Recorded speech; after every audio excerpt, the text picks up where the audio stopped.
Hello students. तो EMI के lectures को आगे बढ़ाते हैं।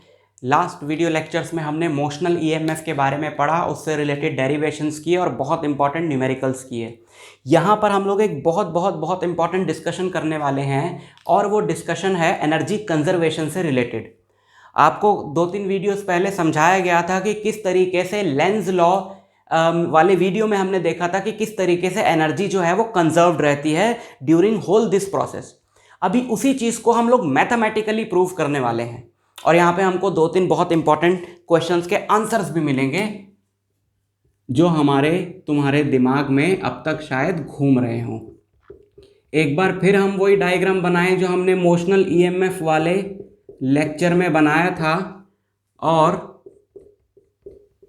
वो था ये कि यहाँ पे एक हमारे पास कंडक्टर था और उस पे एक मूवेबल आर्म थी जो इस पे आगे पीछे ऐसे स्लाइड कर सकती थी। ये आर्म थी PQRS। ठीक, अब एनर्जी कंजर्वेशन इस पूरे प्रोसेस में जब मैं इसको इधर मूव कर रहा हूं या उधर ले जा रहा हूं, इसमें करंट इंड्यूस हो रहा है, ईएमएफ इंड्यूस हो रहा है, इस पूरे प्रोसेस में एनर्जी कंजर्व्ड रहती है। ये हमने प्रूव करना है।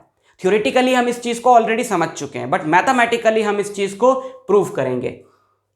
कैसे, देखो जरा ध्यान से।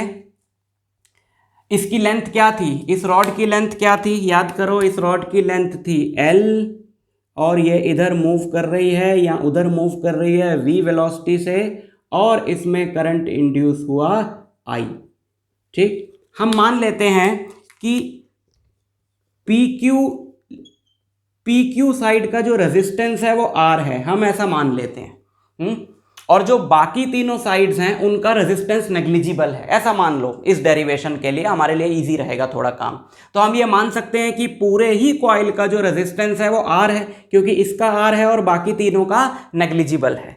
ठीक, तो इसमें कितना करंट इंड्यूस हुआ था, ईएमएफ इसमें कितना इंड्यूस हुआ था, याद करो। थोड़ा बड़ा लिख देते हैं, BLV। और करंट कितना इंड्यूस होगा, BLV डिवाइडेड बाय R। अच्छा, अब यहां पर हमको उस क्वेश्चन का आंसर मिलेगा बच्चों कि क्यों ये अपने कॉज को अपोज करता है। इंड्यूस्ड करंट हमेशा अपने कॉज को अपोज क्यों करता है, जरा ध्यान से देखना। जब इसको इधर मूव किया जाएगा तो इसमें करंट आ गया ऐसे। अब याद करो, हमने मैग्नेटिक इफेक्ट्स ऑफ करंट में एक टॉपिक पढ़ा था, force acting on a current carrying conductor placed in a magnetic field. Force acting on a current carrying conductor placed in a magnetic field. और वो फोर्स क्या थी, वो फोर्स आती है ILB साइन थीटा, है ना। एक L लेंथ का कंडक्टर B मैग्नेटिक फील्ड में प्लेस्ड है और उसमें करंट है I। तो उसमें कितनी फोर्स एक्सपीरियंस करता है, ILB साइन थीटा, है ना। मैग्नेटिक इफेक्ट्स ऑफ करंट में टॉपिक था।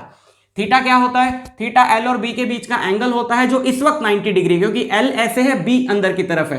तो जैसे ही आप इस कंडक्टर को इस मैग्नेटिक फील्ड में मूव करोगे, इसमें करंट आएगा तो ये हो गया ना, current carrying conductor placed in a magnetic field. तो इसके ऊपर एक फोर्स लगेगी ये, और उस फोर्स की डायरेक्शन कैसे दी जाती है, उस फोर्स की डायरेक्शन दी जाती है by Fleming's left hand rule. अब जरा फ्लेमिंग्स लेफ्ट हैंड रूल से निकालो कि इस पे फोर्स किस तरफ होगी। इसमें करंट किधर है, इसमें करंट है नीचे की तरफ, तो ये नीचे की तरफ हो गया, मैग्नेटिक फील्ड है अंदर की तरफ। फोर्स किधर आई, फोर्स आई इस तरफ, है ना। फोर्स इस पे किस तरफ आई, फोर्स इस पे लगी इस तरफ। और हम इसको किधर मूव कराना चाह रहे हैं, हम इसको मूव कराना चाह रहे हैं इस तरफ, और इस पे फोर्स लग रही है उस तरफ, तो हमें मुश्किल होगा ना मूव कराना। तो हमें ऐसा लगेगा कि ये मूव करना ही नहीं चाह रहा, हमें और एक्स्ट्रा ताकत लगानी पड़ रही है। उसी चीज को बोला गया है कि ये अपने कॉज को अपोज करेगा। हम इधर लाना चाह रहे हैं, वो उधर जाना चाहेगा, जबकि कोई नई चीज नहीं है। सारे answers magnetic effects of current के फंडों से मिल रहे हैं, है ना। तो इस पे इधर फोर्स लगेगी, हम इधर मूव कराना चाह रहे हैं। तो अच्छा, तो वो फोर्स कितनी लगेगी इस पे, इस तरफ फोर्स कितनी लगेगी, ILB। I है ये, ILB। तो क्या हो गया, B का स्क्वायर हो गया, L का स्क्वायर हो गया, V का स्क्वायर नहीं हुआ, बाय R। इतनी फोर्स लग रही है इस पे, तो हमें कितनी पावर लगानी पड़ेगी, पावर कितनी लगानी पड़ेगी इसको इधर मूव करने के लिए। अगर मैं v वेलोसिटी से एक बॉडी को मूव कर रहा हूं F फोर्स लगा के, तो मुझे कितनी पावर लगानी पड़ती है, F into V. Power mechanics के फंडे हैं यार। पावर होता है वर्क अपॉन टाइम, वर्क होता है force into displacement bye T, displacement by time होता है वेलोसिटी। तो मुझे कितनी पावर लगानी पड़ेगी, पावर मतलब मुझे कितना काम करना पड़ेगा पर यूनिट टाइम, इतनी। तो v का बेचारे का स्क्वायर बचा था, उसका भी हो गया। अच्छा b का स्क्वायर तो लिखो, v का स्क्वायर बचा था उसका भी हो गया, है ना। तो क्योंकि दिस इंटू वी करूंगा, यही तो f है, दिस इंटू वी करूंगा तो क्या आएगा, b square L square V square divided by R. समझ में आई बात? ओके, तो इतनी पावर मुझे लगानी पड़ी, इतनी मैकेनिकल पावर मुझे लगानी पड़ी, यानी मुझे इतना वर्क करना पड़ा पर यूनिट टाइम, है ना। इतनी मैकेनिकल पावर मुझे लगानी पड़ी। ओके, अब वो गई कहां, वो मैकेनिकल पावर किस में कन्वर्ट हुई, इलेक्ट्रिकल पावर में। भैया इसको इधर मूव करने से करंट ही तो पैदा हो रहा है, इसमें करंट पैदा हो रहा है। तो बताओ इलेक्ट्रिकल पावर क्या होती है, इलेक्ट्रिकल पावर होती है आई स्क्वायर आर। कितना करंट इंड्यूस हुआ था इसमें, इतना, तो इसका स्क्वायर आई स्क्वायर आर, तो B square L square V square by R square into R. R से आर कटेगा, B square L square V square by R. तो मैंने कितनी मैकेनिकल पावर लगाई, इतनी। मुझे कितनी इलेक्ट्रिकल पावर मिली, इतनी। क्या ये दोनों बराबर हैं, बिल्कुल बराबर हैं। यानी कि मैं जितना मैकेनिकल वर्क कर रहा हूं पर यूनिट टाइम, मुझे उतना ही इलेक्ट्रिकल वर्क भी मिल रहा है per unit time. Energy conservation prove हो गया। समझ में आई बात?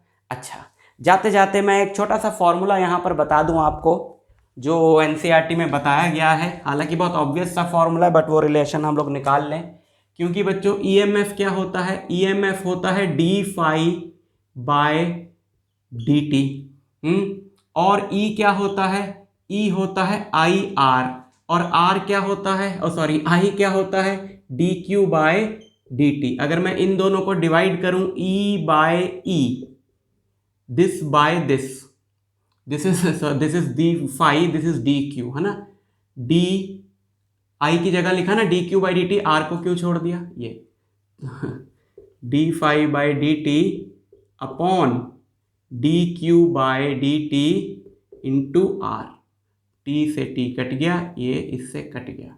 यहाँ पे हमारे पास इधर 1 बचा, ठीक, और इधर मेरे पास बचा D phi B into R by D Q. So ऐसा कहा जा सकता है कि change in flux is D Q by R. ये फॉर्मूला आप कहीं पर यूज कर सकते हो इस फॉर्म में, या ये तो हो गया शॉर्ट टाइम dt के लिए, है ना। एक बड़े से टाइम में इतना फ्लक्स चेंज हुआ है और इतना चार्ज पास किया है, रेजिस्टेंस क्या है, आर, कंडक्टर का। तो ये रिलेशन आप निकाल सकते हो, ठीक। स्मॉल आर कैपिटल आर कुछ भी लिख रहे हो, वो रेजिस्टेंस है। समझ में आई बात? तो ये बहुत इंपॉर्टेंट डेरिवेशन है और ये बहुत इंपॉर्टेंट कॉन्सेप्ट है। यहां तक हमको अपने सारे आंसर्स मिल गए कि करंट इंड्यूस क्यों होता है और वो अपने कॉज को अपोज क्यों करता है, ठीक। तो ये आप अच्छे से प्रिपेयर कर लेना डेरिवेशन। मैं आपसे मिलूंगा नेक्स्ट वीडियो लेक्चर में नए कॉन्सेप्ट के साथ। तब तक के लिए ऑल द बेस्ट।